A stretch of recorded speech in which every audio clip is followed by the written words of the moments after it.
Nosso tema é salvação. Nosso tema é a gloriosa salvação de Deus. Nosso tema é que Deus tem um plano, Deus tem um propósito, Deus tem um projeto de salvação. Nós vimos que Josué significa Deus é Salvador, Deus é o Deus que salva. Quando nós voltamos para Deuteronômio, vemos uma vida de vitória do Espírito. Quando nós chegamos em Números, vemos que Deus trouxe uma matemática de salvação. Em Levítico temos o objetivo máximo, o maior privilégio da vida, que é ver uma vida de oração com a totalidade. Se voltarmos um pouco, chegamos em Êxodo, o Deus Salvador que liberta. E Gênesis, o Deus que traz uma mudança na história em 5 personagens, que são colocados na órbita de andar em Deus. Então, o que eu quero colocar com isso? Que toda a Bíblia fala de Deus como salvação. Cada um a gente pega polos salvadores. O que é gostoso nesse estudo é que nós vamos entender a salvação de Deus como dádiva.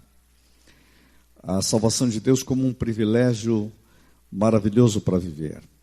No último estudo nós vimos que Deus tem um plano que é vida depois da vírgula. O que é vida depois da vírgula? Eu vim para que tenhais vida, vírgula. Vida em abundância. Mas agora nós vamos dar mais um passo para dentro da salvação de Deus, porque a Bíblia diz que tudo que foi escrito em 1 Coríntios capítulo 10, versículo 11, diz que essas coisas foram escritas para nossa instrução. Vou repetir, 1 Coríntios 10, 11. Essas coisas foram escritas para nossa instrução, para nós aprendermos alguma coisa. Bem, agora, o povo de Israel está na terra. A terra da promessa. Mas na terra da promessa tem batalha. Na terra da promessa tem luta. Na terra da promessa tem problemas a serem vencidos. Não era uma luta fácil. Era uma luta permanente, uma luta diária. As tribos tinham que descobrir as estratégias de Deus e caminhar com Deus para trazer vitória na terra.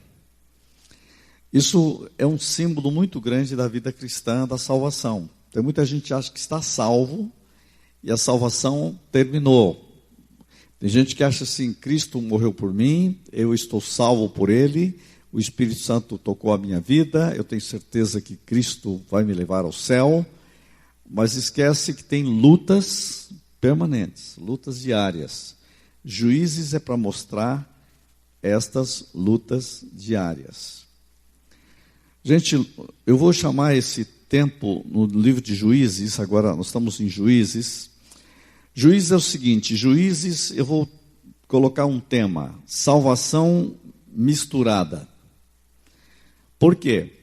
Porque se tem um livro cheio de mistura, e aí está o problema, porque eles começaram a misturar as coisas. Eu quero que você compreenda o que eu vou falar aqui agora. Quando eles chegam na terra, a terra mana leite e mel. A terra é maravilhosa. Existem grandes produções.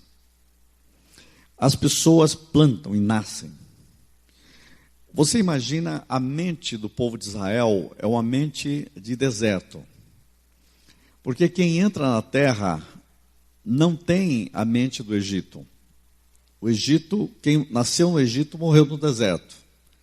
Só quem nasceu no Egito e entrou na terra foram 2. Lembram disso? Josué e Calebe. Todos os outros nasceram no deserto. Eles têm uma mente de deserto. Agora vocês imaginam, eles chegam numa terra que tem cacho de uva tão grande que precisa 2 homens para carregar um cacho de uva. Produtividade tremenda. Uma riqueza tremenda na agricultura. Esse povo está encontrando agora os cananeus. E eles precisam se libertar de todos os inimigos. Tem que expulsar da terra, porque a terra é de Abraão, a terra é deles. Só que a terra é uma terra abençoada. E eles começam a conversar com esse povo. E eles chegam e dizem: qual é o segredo de vocês? Então eles têm muita coisa para ensinar para Israel. Israel vai aprender muito com eles sobre agricultura, sobre plantação, todos os segredos. Mas tem um problema.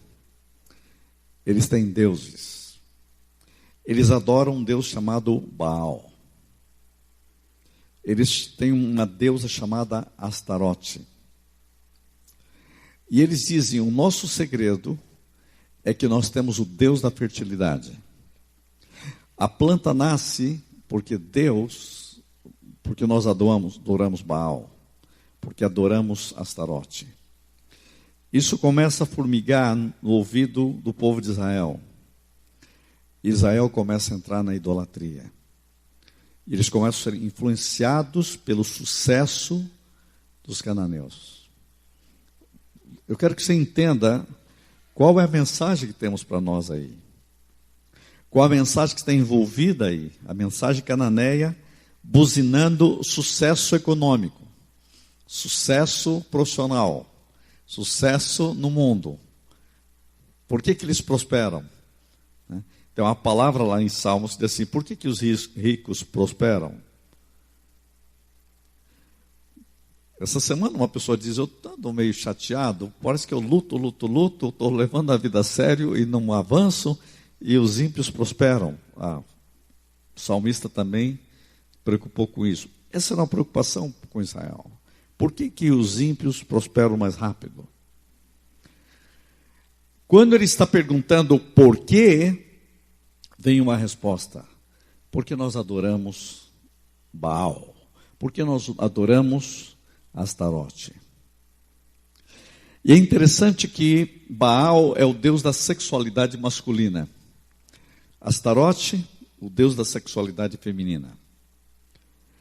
No meio dessa confusão, existe também uma imoralidade nos cananeus. E Deus quer libertar o povo não só da mente do Egito, mas tem que libertar o povo para não ser afetado pela mente dos cananeus em Canaã. Veja, é uma briga do passado e uma briga do futuro. Gente, eu quero que vocês entendam que essa briga é fundamental, porque eles precisam entender que eles têm que andar com Deus ou andar na idolatria.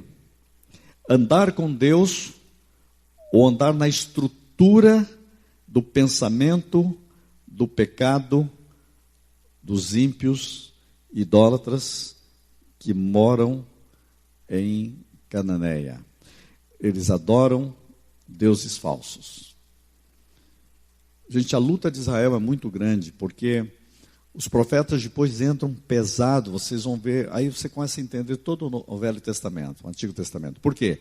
Porque aparece lá aqueles textos que eles estavam praticando um adultério espiritual, porque eles, em vez de adorar a Deus, adoravam Baal nos montes. É confuso, porque há uma ideia primeira, só para vocês compreender isso melhor quando você lê a Bíblia. Deus é chamado o Senhor dos Exércitos, o Senhor da vitória, o Senhor da guerra.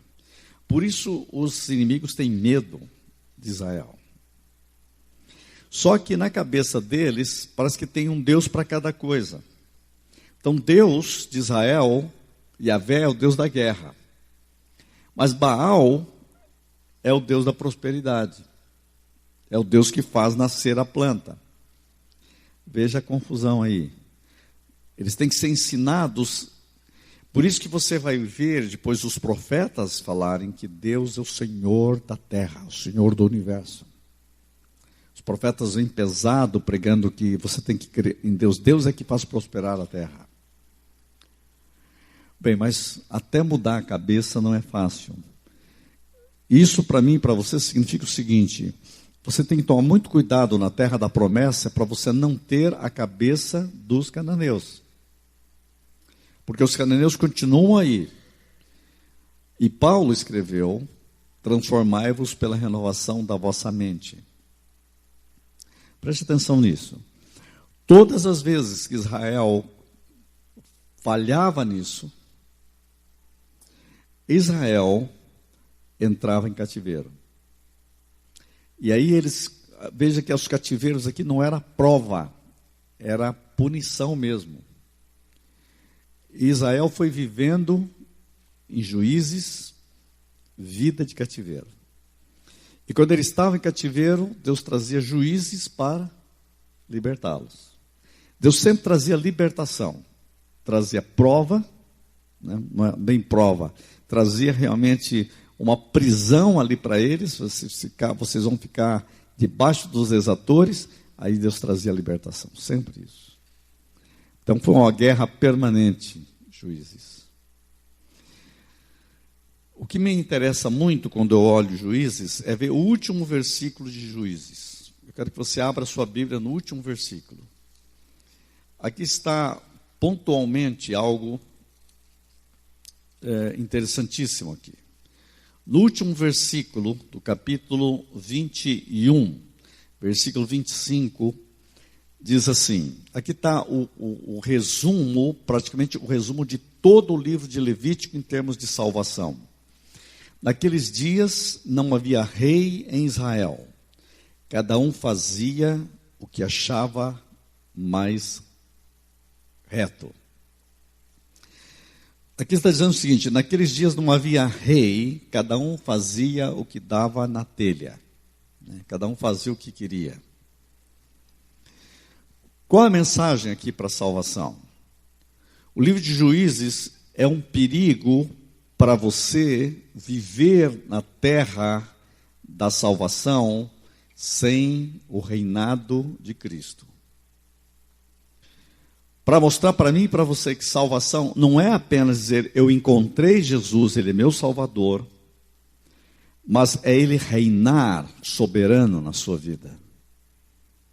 Porque tem gente que acha, não, eu já estou salvo, agora eu posso fazer o que eu quero.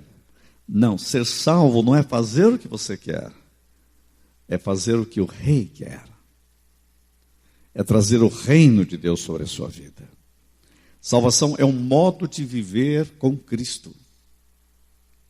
Juízes é uma vida sem rei. Por isso que é uma vida de mistura, de confusão. Então, o que eu quero trazer para vocês a mensagem? Juízes é para nos alertar que nós não podemos viver sem um rei. Uma das mensagens mais poderosas dos reformadores, deixa eu dizer para vocês, é a soberania de Deus, sim, mas a soberania de Deus é a realeza de Jesus Cristo. A realeza de Jesus Cristo. É contemplá-lo como rei e obedecê-lo como rei. João Calvino diz o seguinte: você quando entra para o reino de salvação, você entra sob o reinado da realeza de Cristo. Um dos maiores temas das institutas da religião cristã escrita por Calvino é a realeza de Cristo. Reverendo Jonas Dias Martins tinha 3 frases que eu ouvi durante toda a minha infância, que toda a nossa doutrina se resume em 3 verdades: soberania de Deus, a realeza de Cristo e a valorização da dignidade humana. A valorização do ser humano. Veja, a valorização do ser humano, realeza de Cristo, soberania de Deus. Uma tríade que é a chave de tudo que nós cremos. Por isso, quando eu estou falando de Juízes, estou falando da realeza de Cristo. Jesus olha assim: Senhor, venha o teu reino. E você vai ver depois que nós falarmos dos reis, sempre haverá de volta a questão de que salvação tem a ver com o governo de Cristo. Vou voltar no último versículo.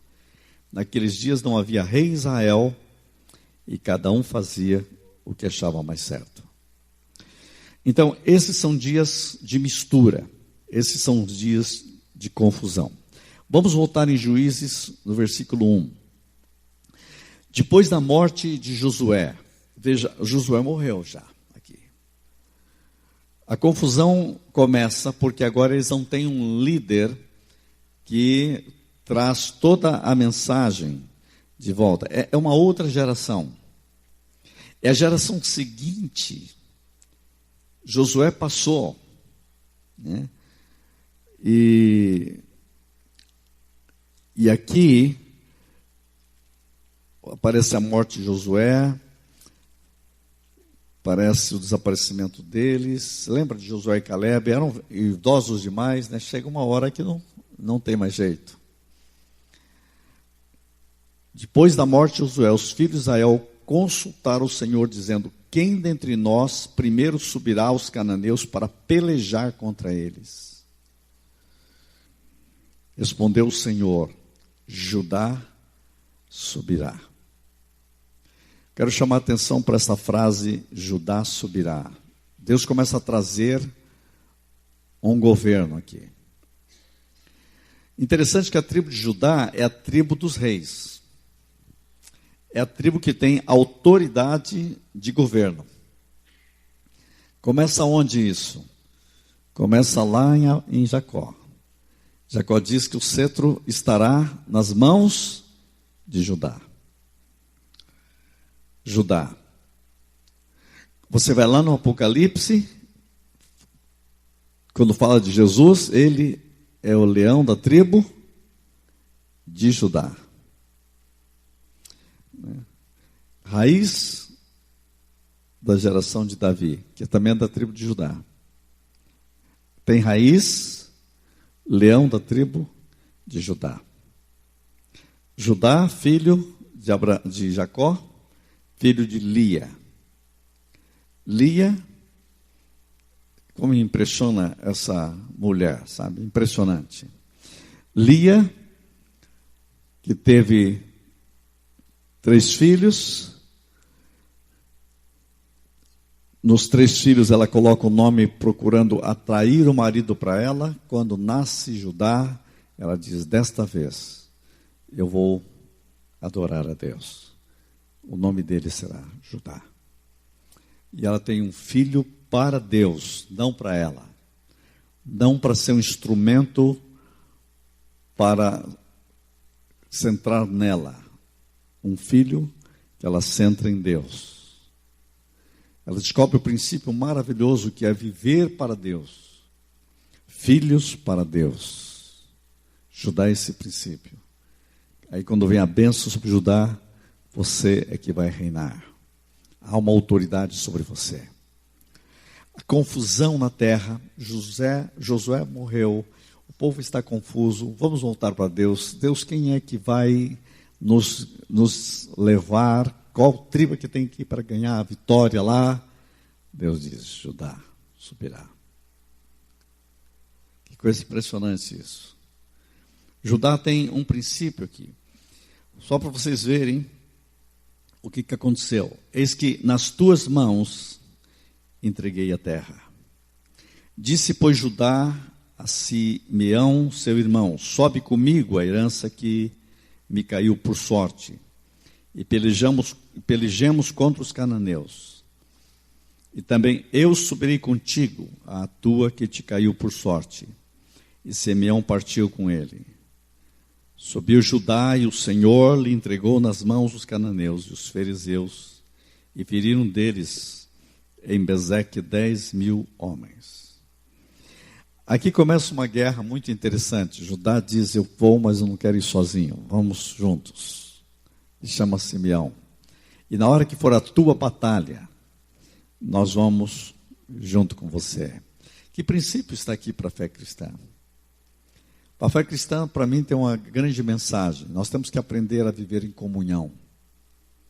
Nós precisamos aprender nas nossas batalhas que nós não podemos caminhar sozinhos. Temos que caminhar sob o governo de Deus, mas precisamos de Simeão. Precisamos do próximo. Precisamos da vitória. Não é glorioso isso? Gente, começará a aparecer aqui os juízes. Sabe algo que eu descobri aqui, estudando essa semana? Sabe quantos juízes Deus usa em juízes? Quantos? É lógico, simples e profundo. 12.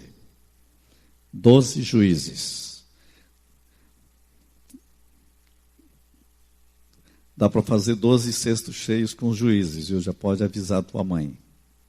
12 juízes. Trazendo vitória. Trazendo libertação. Todos têm princípios fundamentais. A gente não dá tempo de fazer hoje aqui, mas se a gente pudesse estudar, isso seria muito bonito. Os 12 juízes, qual é a mensagem que cada um deles tem para a libertação? Você vai mergulhando na Bíblia, você descobre algo sempre maior. A Bíblia é inesgotável. Eu fico fascinado porque parece que você mexe em alguma coisa, surge outra, mais bela ainda, para nos levar às vitórias de Deus. Então aqui, esse princípio que Judá é marcado pela vitória. O que acontece em Juízes é algo estranho, mas você vai entender algo aqui. Eles estão vivendo uma vida de desobediência, de mistura e de batalha. Chega um ponto que as 12 tribos, que uma delas se revolta contra elas mesmas. Para vocês terem uma ideia como é triste essa história de Juízes, tanta derrota, tanta guerra, porque cada um faz o que quer, não há governo e não há rei.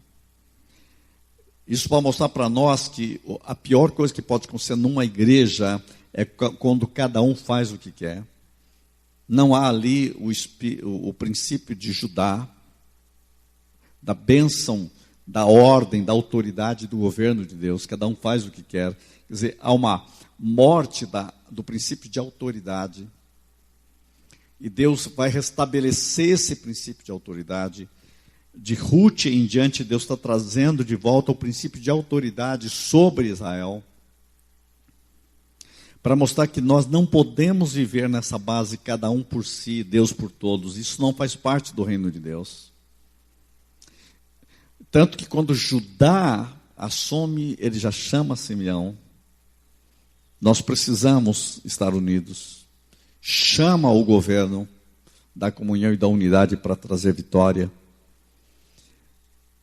Para mim esse princípio é como o irmão está tendo uma luta na família, ele chega para outro irmão e diz, olha, estou tendo uma luta, me ajuda nas orações. Vamos estar juntos na intercessão. Vamos estar juntos orando. E juntos vence os cananeus. Junto expulsa o diabo. Junto vence os obstáculos. Mas o mais terrível é quando eles têm a própria tribo de Israel lutando contra eles. E acontece isso em Juízes. Eu vou dar um passo na frente para você ver por que Judá está aqui. Aí Benjamim começa a ser tão influenciado pelas tribos. Começa a pensar na guerra com as tribos. É tão dominado pelo espírito do engano dentro da terra, que a tribo de Benjamim, em vez de se aliar com os irmãos, se alia com os inimigos. E aí, que é terrível, porque aí é Israel contra Israel. Que confusão é essa? E Benjamim, só para vocês verem, capítulo 20, acho que é 21, capítulo 20, só para vocês verem, versículo 14, não, Versículo 12, olha só. As tribos de Israel enviaram homens por toda a tribo de Benjamim para lhe dizerem: que maldade é essa que se fez entre nós? Dai-nos agora os homens, filhos de Belial, que estão em Gibeá, para que os matemos e tiremos de Israel. Porém Benjamim não quis ouvir a voz dos seus irmãos, os filhos de Israel. Olha a rebelião. Queridos, ouçam bem isso, para a vida cristã isso é muito sério. A tribo de Benjamim começou a ouvir, não os seus irmãos, mas ouvir os inimigos. Isso pode acontecer dentro da igreja? Pode. Eu já vi muitas igrejas tendo problemas em que as pessoas começaram a ouvir, e até usava-se essa expressão, ouviram os filhos de Belial. Já viu essa expressão? Ouviram os filhos de Belial. Antes, os filhos de Benjamim se juntaram, vindos das cidades em Gibeá, para saírem a pelejar contra os filhos de Israel. Gente, essa é a divisão dentro da casa, a guerra dentro de casa. Isso é a pior que tem. E contaram-se naquele dia os filhos de Benjamim, vindos da cidade, eram 26 mil homens que puxaram da espada, afora os moradores de Gibeá, de que se contavam 700 homens escolhidos. Entre todo esse povo havia 700 homens escolhidos, canhotos, os quais atiravam com a funda uma pedra num cabelo e não erravam. Se eles fossem para as Olimpíadas, iam ganhar medalha de ouro. Você vê a dificuldade para o cara acertar um tiro lá para ter 10,9. Aqui tinha 700 que acertava. E não era com a arma, era com a funda. Num cabelo e não erravam. Você já pensou o que é isso? Canhoto. Por isso que está uma ideia de que canhoto não erra. Por isso que os times de futebol gostam de canhoto. O cara não erra de jeito nenhum a forquilha na hora que bate a falta. Vocês lembram do Rivelino, né? Interessante, isso está na Bíblia aqui. Canhoto. 700 não erravam um fio do cabelo com a funda. Parece exagero, né? Mas a Bíblia mostra precisão. Esses são os inimigos.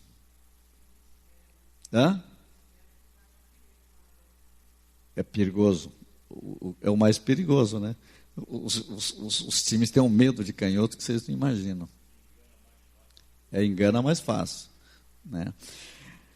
Então é interessante, contaram-se dos homens de Israel, afora Benjamim, 400 mil homens que puxaram da espada, e todos eles, homens de guerra. Levantaram os israelitas, subiram a Betel e consultaram a Deus. Aí eles voltaram para Deus. Olha só que surpreendente. E perguntaram a Deus: quem dentre nós subirá primeiro a pelejar contra Benjamim? Respondeu o Senhor: Judá subirá primeiro. Deus já está trazendo de novo o princípio de autoridade. Gente, é muito interessante esse aspecto. Na batalha, nas lutas da vida, nós precisamos voltar para dizer: Senhor, quem é que a gente vai pedir para subir primeiro nessa batalha? E é interessante que dentro de Judá está o quem? Os adoradores, né? Tem muito a ver com adoração. Porque Judá já significava: Judá, você foi consagrado por sua mãe Lia a Deus. Você existe para Deus. Gente, esse é um princípio incrível. Quando você tem tudo, por isso que quando você vai nos principais, tipo Calvino, ele trabalhava tudo para a glória de Deus. Trago de volta essa mensagem porque é muito interessante, pela coroa real do Salvador. Judá é esse princípio de vitória. É isso que traz o princípio de vitória em Juízes. Fora disso é confusão. Então, o livro de de Juízes, quando você volta aqui, você vê que Deus começa a levantar. O primeiro juiz é Otiniel, né? Lembra? Os filhos de Judá pelejaram contra Israel, contra Jerusalém.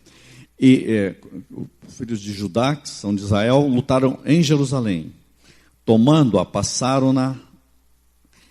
Veja que o primeiro lugar que eles conquistam é Jerusalém. Até Jerusalém tem que ser conquistada. E é uma vitória. Então, Jerusalém foi conquistada por Judá. É a primeira vitória. Quer dizer, tem que haver vitória. Por isso que Judá reina em Jerusalém. Por isso que Jesus é o leão da tribo de Judá. Tudo aqui. Otiniel conquista Debir. Dali partiu contra os moradores de Debir.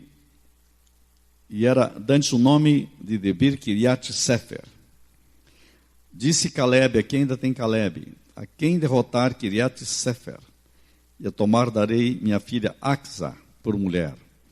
E Otiniel é que fez isso. Então começa a vitória presente. Agora o que eu quero mostrar para vocês, para mim o grande perigo nosso, e que é a grande lição que eu tenho aqui para chamar a atenção, é a gente começar a observar que eles estão recebendo instruções. E Josué, como eu disse para vocês, Josué foi um livro de vitória, que significa Jesus. Agora, Juízes é uma luta de vitória e fracasso, vitória e fracasso. E eu vejo aqui alguns pontos de alerta no caminho. O padrão de derrota que é escrito no livro de Juízes é nos apresentado sempre. Ele sempre tem o mesmo problema. O princípio de que sempre significou derrota na vida da nação de Israel está aqui no versículo que eu li para vocês, Juízes 21, 25.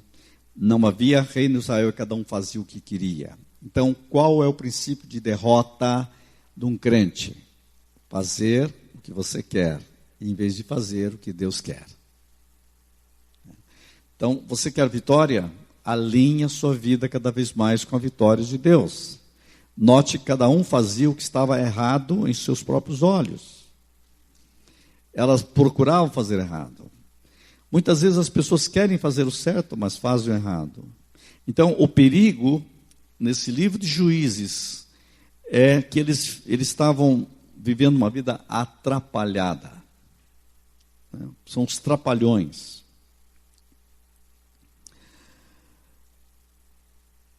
Muita gente tem dito assim, eu não sei o que deu errado. Você já viu essa frase? Eu não sei o que deu errado. Eu fiz, parecia o melhor, mas deu errado. Então, esse é o problema de Juízes cada momento. Não havia rei em Israel naqueles dias. Eles tinham um rei, para falar a verdade. O rei era Yahvé. O rei era Deus. Deus, o Senhor, era seu rei. Eles tinham que voltar a Deus cada dia, caminhar com Deus. Buscar, Senhor, eu erro, eu falho, mas eu quero a tua vontade. Senhor, eu quero sair desse ciclo de frustração na minha vida. Então, Deus sempre trazia sinais de vitória. E o grande problema deles é que eles falharam em derrotar os obstáculos dos inimigos. Versículo 27 do capítulo 1. Manassés não expulsou os habitantes de Bet-Sean, nem os Taanaque, nem os de Dor, nem os de Gibeão, nem os de Megido, todas as suas respectivas aldeias, porque os cananeus lograram permanecer na mesma terra. Eles tinham que, aqui é um princípio, você tem que tirar da sua vida tudo aquilo que traz derrota. Esse é o princípio. E Manassés não fez isso. Manassés não fez isso. Gente, muitos cristãos estão vivendo em Juízes. Uma vida debulhada, uma vida desorganizada, uma vida de derrota, uma vida que cada dia parece que está bem no domingo, chega na semana é Belial que manda. É isso que está falando aqui. Por isso que no Novo Testamento aparece a ideia que nós temos que andar no Espírito. Por isso que a Bíblia diz revestivos de toda a armadura de Deus. Por isso que a Bíblia diz orando em todo o tempo no Espírito. Por isso que a Bíblia diz que você deve orar, venha o teu reino. Seja feita a tua vontade na terra como ela é no céu. Seja a tua vontade na igreja como ela é no céu. Seja feita a tua vontade nos jovens como ela é no céu. Vocês vejam que nós estamos pregando muito isso. A igreja tem que ser uma invasão do céu. Hoje eu estava ministrando uma das pastoras do nosso presbitério, estava dizendo qual que é o segredo de tudo. O segredo é o céu invadindo a terra. A gente muitas vezes não percebe. Seja feita a tua vontade no céu como na terra. O que nós podemos fazer? Como nós podemos fazer chegar o Evangelho onde temos que chegar?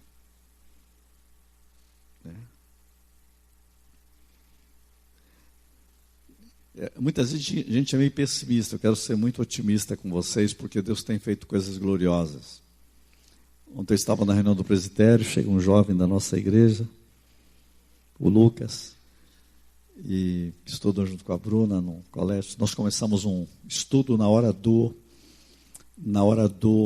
intervalo, uma vez por semana. Primeiro dia nós tínhamos 34 jovens, segundo dia mais de 50 jovens. A diretora disse, dá para vocês fazerem mais dias? Uma revolução dos jovens. Eu fiquei emocionado de ver isso, o céu invadindo a terra. Aí ele falou, fulano de tal, me falou de outro, sim, ele começou já está com 100. Aí falou assim, e tem outro aqui, foi botando a foto, já está com mais de 50. Então tem 3 fazendo isso, 3, 4 fazendo em vários colégios. Todos jovens daqui, que vocês veem aqui, olha. O céu invadindo a terra. Você podia imaginar que nossos jovens já hoje estão ministrando mais de 200 jovens por semana nas escolas, na hora do intervalo. Tocam, pregam, ministram, e os professores começaram a vir, o diretor da escola começaram a vir.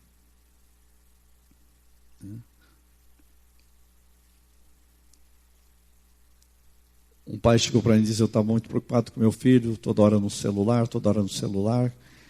Um dia eu entrei, quando vi ele estava no celular, fiquei chateado, porque eu disse, pai, sabe o que nós estamos fazendo? Estamos fazendo um devocional pelo Skype. Mais de 30 jovens, 10 jovens, orando juntos. Tem um horário de usar isso. Tecnologia. Não é o céu invadindo a terra? Buscando o governo de Deus. Nossos jovens fazendo isso, gente. Não estou falando de livros, estão fazendo aqui. Um incentivando o outro. Isso está crescendo. Isso é igreja. Buscando o governo de Deus. Buscando o governo de Deus. Se inspirando. Então a gente não imagina quantas coisas maravilhosas vão acontecer. Um novo padrão. Queridos, eu estou te falando para vocês que juiz é para mostrar isso para nós. Nós queremos a vontade de Deus. Senhor, alinha a minha vida com o teu pensar. Por isso que Paulo disse, não vos conformeis com este mundo, mas transformai-vos pela renovação da vossa mente. Transformai-vos pela renovação da mente. Uma mente nova. Uma mente carregada e cheia de Cristo. Então, essa é a ideia. Então, o propósito inteiro de Deus foi tirar-nos do Egito, dos caminhos do Egito, do lugar de escravidão, da servidão através do deserto, da esterilidade da terra, Agora chegou a terra de vitória, terra de promessa. Mas é muito perigoso na terra de promessa você desalinhar com a vontade de Deus. O juiz é para dizer o seguinte: olha, volte-se sempre para Deus. Então, a história do livro de Juízes, que muitas vezes é carregada de derrota, também é uma indicação de que a vida cristã não é automática. Deixa eu dizer o seguinte: a vitória na vida cristã não é automática. Isso que Juízes quer dizer. Quer dizer que eu preciso me ligar cada dia. Não tem piloto automático. Cada dia você tem que procurar maná. Orando em todo o tempo no Espírito. E a Bíblia manda orar e vigiar. Não é só orar, é vigiar. Orando e vigiando. Por que tem que vigiar? Por que tem que vigiar? Porque você está na terra dos cananeus. Tem que tomar cuidado com o que os cananeus pensam. Eles querem mudar a sua cabeça. Eles querem influenciar o seu pensamento. Eles querem trazer escravidão para os seus pensamentos. Cuidado com a cabeça dos cananeus aqui. Então, eu quero dizer que um dos maiores problemas que os cristãos lutam cada vez mais, é o que aparece em Romanos, que nós temos que permanentemente estar compreendendo que isso que Paulo escreve lá, para que possais compreender qual seja a boa, agradável e perfeita vontade de Deus. É boa, é agradável e é perfeita. Preste muita atenção nisso. Tem gente que acha que a vontade de Deus não é boa, não é agradável, não é perfeita. Ela é perfeita, todo mundo já sabe. Mas ela também é boa e agradável. Se ela é boa e agradável, ela faz bem. Eu não estou falando aqui de um legalismo religioso, que tem gente, quando começa a falar a vontade de Deus, já entra com aqueles legalismo religioso que não é boa, nem agradável e nem perfeita. Eu estou falando da vida de Cristo. Estou falando de você depender do Espírito de Deus cada dia. De buscar a integração. Senhor, eu quero alinhar minha vida com a Tua vontade. Alinha minha vida com os Teus princípios. Alinha minha vida com o Teu amor, com a Tua graça. Alinha minha vida com o viver dentro do destino. Qual é o meu destino em Deus? Atenção que eu vou falar agora. Nós temos que alinhar a nossa vida com o nosso destino em Deus. Essa semana eu disse para um dos homens mais ricos dessa cidade: toda riqueza não tem nenhum valor se você não tiver todos os seus filhos dentro do destino de Deus. Essa é a maior herança que você pode deixar aos seus filhos. Eu fui criado para ter um destino em Deus. Você foi criado para ter um destino em Deus. Seus filhos foram criados e netos para ter um destino em Deus. Nosso alvo, a minha missão é levar cada pessoa. Eu descobri, e eu quero dizer para você que essa é a sua missão também. Nossa missão é levar pessoas a descobrirem o seu destino em Deus. O que elas vieram fazer à Terra. Nosso destino em Deus tem a ver com propósito. A nossa alma, gente, clama por nosso destino em Deus. Davi um dia descobriu isso. Minha alma tem sede do Deus vivo.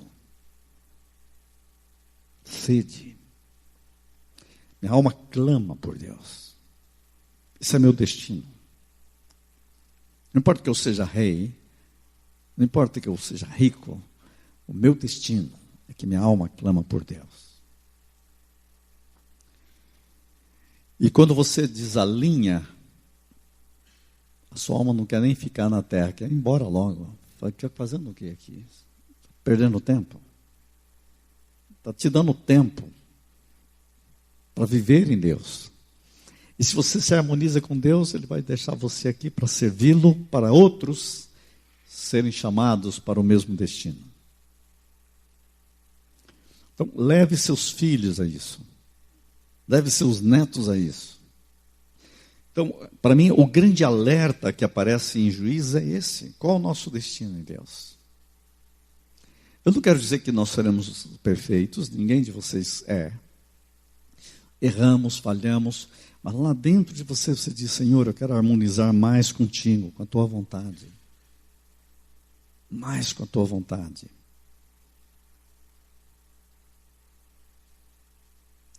Harmonizar com o coração do Pai.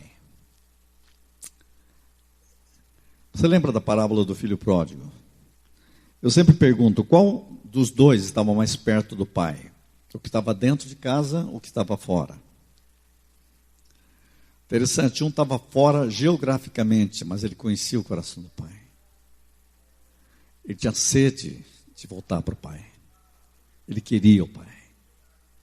Estava comendo comida que se sobrasse dos porcos. Mas dentro dele há um clamor que diz: eu quero é meu Pai. O melhor lugar é perto do meu Pai. E o outro está perto do Pai, mora junto com o Pai, mas o coração dele está lá no mundo. E está doido para sair. Tanto que ele está com inveja do irmão. O irmão longe do pai, querendo estar com o pai. E ele, perto do pai, querendo estar com o irmão. Mas não por causa do irmão, por causa do pecado. E no final ele diz assim: eu faço tudo certinho, tudo que o senhor manda eu faço. Mas ele não está perto do pai. É uma obediência sem intimidade. Quando eu estou falando de juízo, eu estou falando não essa obediência do irmão mais velho. Eu estou falando, e nem da desobediência do irmão mais novo. Eu estou falando do irmão mais novo que volta para o pai e dizer: eu quero estar debaixo do que o Senhor é e tem para mim. Israel falhou aqui. Em vez de buscar a Deus como rei, Deus como provedor, Deus como abençoador da terra, buscou Baal, buscou Astarote. Entenderam? No versículo 29, olha: Efraim não expulsou os cananeus. Seu problema não foi só Manassés, Efraim também. Mas não foi só Efraim. Versículo 30, Zebulon não expulsou os habitantes de Quirom. Porém os cananeus continuaram com eles sujeitos a trabalhos forçados. Azer não expulsou os habitantes de Aco, nem os de Sidom. Gente, eles foram desobedecendo a Deus e misturando tudo. Aqui para nós é uma grande coisa. Deus quer que você expulse tudo que não é de Deus da sua vida. A igreja primitiva tinha algo muito interessante que a gente precisava retomar. Os reformadores também tinham isso. Quando você vinha para o batismo ou para a profissão de fé, você tinha que renunciar toda a obra do diabo. Eu renuncio tudo que não é de Deus na minha vida. Era uma renúncia para que dissesse: você está matando os cananeus, você está matando os habitantes de Quitron, você está matando os habitantes de Aco, você está... Olha, versículo 33, Naftali não expulsou os habitantes de Bet-Sebes, nem os de Bet-Anate, mas continuou no meio dos cananeus que habitavam na terra. Porém, os de Bet-Sebes e de Bet-Anate lhes foram sujeitos a trabalho forçados. Os amorreus arrendaram os filhos de Dan até as montanhas e não os deixaram descer ao vale. Porém, os amorreus lograram habitar nas montanhas de Eres, em Agi, aí Jalom, em a Labim. Contudo, a mão da casa de José prevaleceu e foram sujeitos a trabalhos forçados. Veja, se você vai vendo, Deus diz assim, vocês fizeram errado. Deus repreende os israelitas. Subiu o anjo do Senhor de Gilgal, e aí Deus começa a pesar a mão, e Deus começa a falar dos laços dos adversários. Vocês não entenderam bem, não dá para viver no meio do mal. A Bíblia diz no versículo 4, capítulo 2, que Israel chorou. No versículo 16 do capítulo 2 diz, suscitou o Senhor juízes, que os livraram das mãos dos que os pilharam. Versículo 17, contudo, não obedeceram aos seus juízes. Eles eram rebeldes, gente. Deus usa o juiz para libertar, aí ele já começa a criticar o juiz. O povo não muda muito, né? Deus usa alguém para libertar você da escravidão e a turma começa a criticar o que libertou. E assim vai, é do mesmo jeito, sempre do mesmo jeito. Não obedecer juízes. Antes se prostituíram após outros deuses. Aqui Deus chama prostituição quando eles estão procurando outros deuses. É uma prostituição espiritual, né? E eles procuram outros deuses e os adoraram. Depressa, olha só que texto pesado, gente. Depressa se desviaram do caminho por onde andaram seus pais, na obediência aos mandamentos do Senhor, e não fizeram como eles. Veja, a geração seguinte, ela se degenerou para fora do projeto de Deus. Esse é um alerta para nós. Juízes é um alerta que nós corremos o risco de nos degenerarmos na nossa vida em Deus. É um perigo. Gente, não é um perigo deles, é um perigo nosso.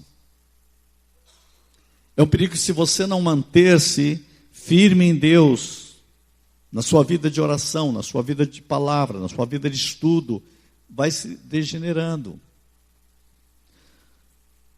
Eu vejo que o cristianismo no Brasil é um cristianismo muito degenerado.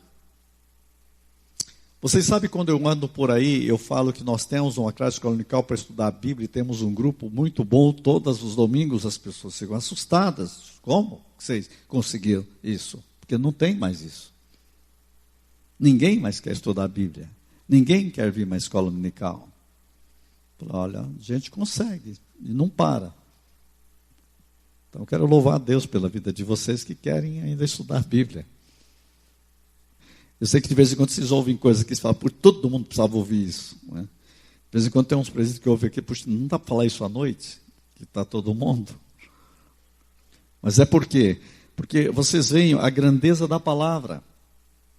Mas realmente, o que o juiz está dizendo, que tudo que não...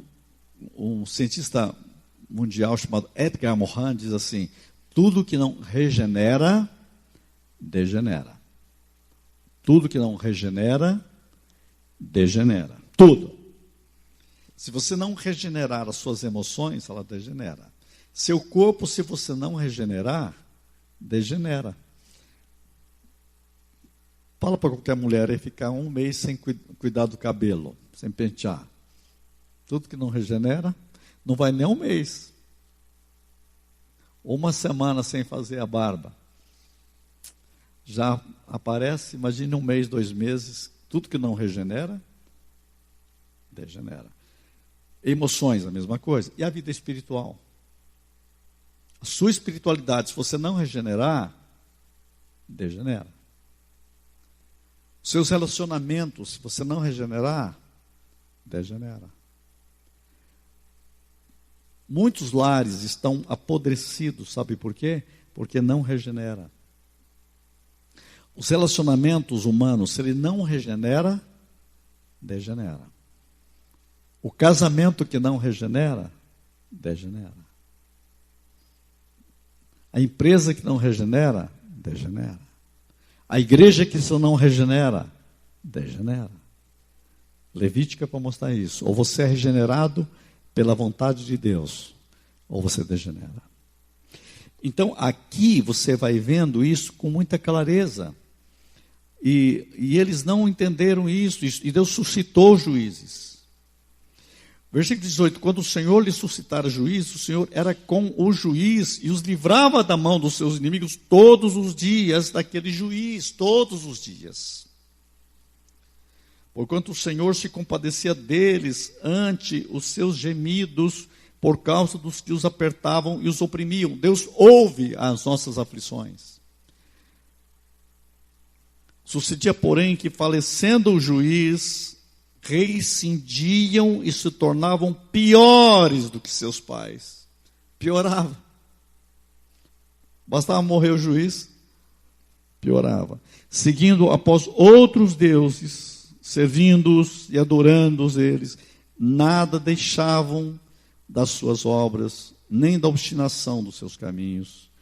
Pelo que a ira do Senhor se acendeu contra Israel e disse: porquanto este povo transgrediu a minha aliança, que ordenara a seus pais, e não deu ouvidos à minha voz. Olha qual o problema: não dar ouvidos à voz de Deus. Senhor, eu quero ouvir a tua voz.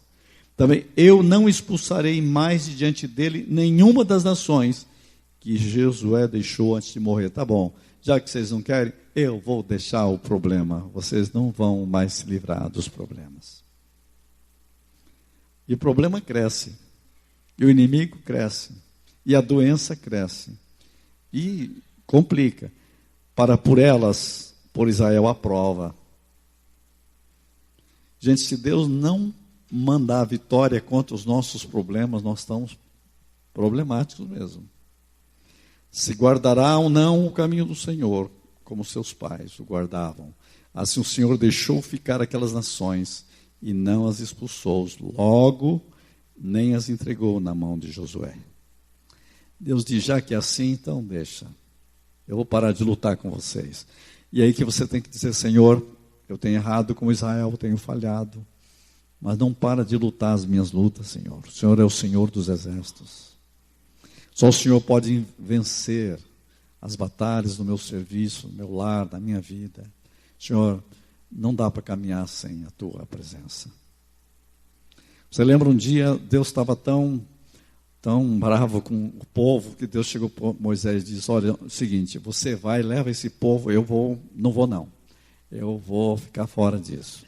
Porque se eu for com esse povo, do jeito que ele é desobediente e rebelde, eu vou matar eles no caminho. Então é melhor eu ficar fora. Você vai, Moisés, e eu não vou junto, não. E Moisés não aceitou a proposta, não. Ele disse: de jeito nenhum. Se o senhor não for comigo, eu também não vou. Eu não sei andar sem Deus. Diz na Bíblia isso. E Moisés convenceu Deus a ir junto. O senhor vai usar misericórdia. Tem hora que Deus não aguenta mais. Deus diz: não, o Senhor é o Deus da misericórdia.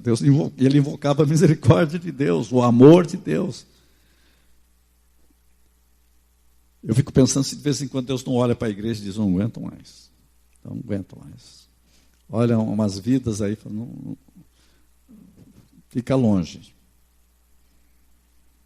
Aí você diz: Senhor, misericórdia. Tem misericórdia de mim, tem misericórdia da igreja, tem misericórdia da minha família. Aí Deus suscita ordem. Aí a gente passa um pouquinho em desordem de novo. Altos e baixos. Né? Vou repetir: tudo que não regenera, degenera. E Deus, gente, começa a dar um novo ciclo para eles, um ciclo de vitória. Já aconteceu na sua vida de vez em quando você achar que está tudo errado e parece que nada está dando certo? E você reclama. Mas lembra que Deus pode estar trabalhando em você para trazer uma vida de dependência totalmente dele no meio das batalhas. Deus é Deus, Deus é o juiz de vitória. Gente, esses juízes vão fazer um grupo de 12 juízes, e o último juiz foi Sansão. 12 juízes no total, todos representando a graça de Deus intervindo para manter pessoas contra a loucura do pecado e da desobediência de uma vida sem sentido. E Deus intervém continuamente, uma e outra vez, em suas vidas, para intervir que a loucura domine o seu povo. Deus faz isso com a sua família, Deus faz isso na igreja. O ser humano, vivendo em perpétua loucura, está aí no capítulo 2 que nós já vimos. Uma vida de contínuo declínio. Mas Deus, e agora vem a pergunta, quem é que vai trazer a vitória? Quem é que vai invadir? Quem é que vai? Aí, Judá. Por que Judá? Judá é a marca da adoração, de uma vida entregue pela sua mãe para Deus. E o seu nome será Judá, porque desta vez eu buscarei a Deus. Significa buscar a Deus, significa adorar a Deus, significa reinado do governo de Deus. É isso. Então, eu quero dizer a você que nossas vidas têm que ser colocadas diante de Deus. Minha confiança totalmente em Deus. Eu tenho que ser abençoado por Deus cada dia e cada manhã. Por isso que você diz, Senhor, abençoe o teu povo nesta manhã. Senhor, abençoe a minha família nesta manhã. Irmãos, nós precisamos, eu e você, nós precisamos orar mais. Nós precisamos abençoar mais. Nós precisamos agradecer mais. Nós precisamos amar mais. Nós precisamos pedir mais perdão, mais. Nós precisamos estar dizendo, Senhor, abençoe meus negócios, meu trabalho, minha saúde, minha vida, meu país, meu mundo, cada dia. Sabe, nós temos que nos libertar desse declínio que nós vimos aqui, que chega ao ponto de cada um vai fazer como quer, e chegar ao ponto de, dentro de Israel, Benjamim, que tinha toda a palavra de Deus, se torna perversão contra o próprio povo de Israel. Que você tem que lutar até contra você mesmo. Em que você se torna o seu próprio inimigo. É isso que o texto está dizendo. Você já pensou? Aí os problemas não são os outros. Você vira o problema. Você tem que ser vencido. Porque há muito Benjamim dentro de nós. Benjamim, aqui nesse caso, é aquilo dentro de nós que está lutando contra a vitória de Deus em nossas vidas. São territórios dentro de nós que não estão sob o governo de Cristo. Benjamim aqui, no capítulo 20, é o símbolo de áreas da nossa vida que não estão sob o governo de Deus. Pode ser nossas emoções. Qual área da nossa vida que não está sob o governo de Deus? Eu encontrei já teólogos que a mente não está sob o governo de Deus.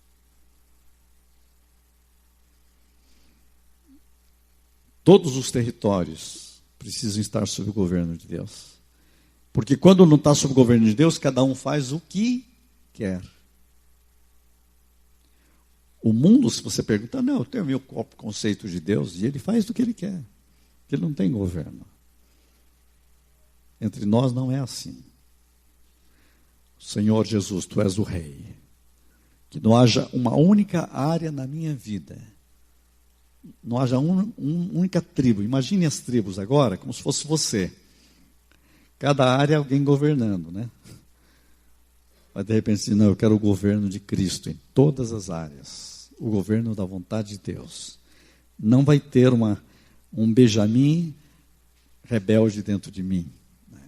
Não vai haver uma área que não tenha o governo de Deus.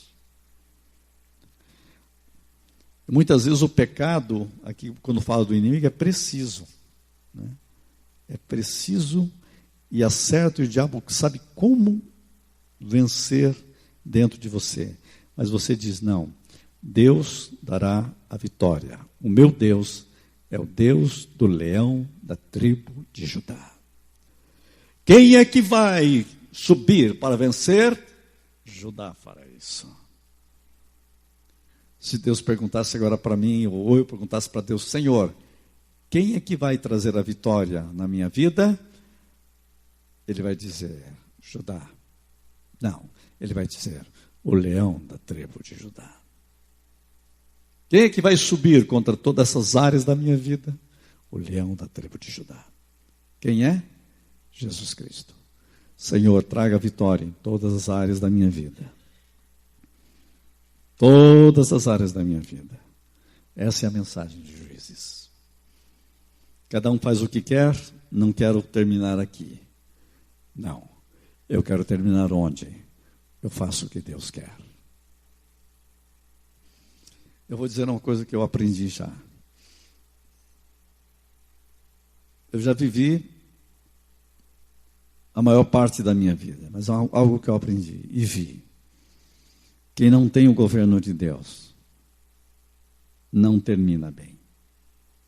Não termina bem. Mas é crente. Eles eram também aqui.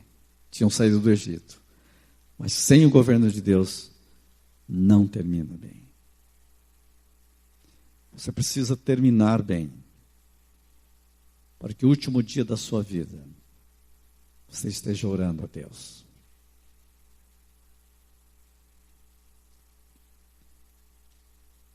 Eu não sei como você quer terminar, mas eu gostaria de terminar como terminou meu avô, né? Orando o Salmo 23. Habitarei na casa do Senhor para todo sempre. E morreu. Já pensou que coisa bonita? Estava lendo um filósofo brasileiro, Ferreira dos Santos, um dos maiores gênios. Ele disse, chegou a minha hora.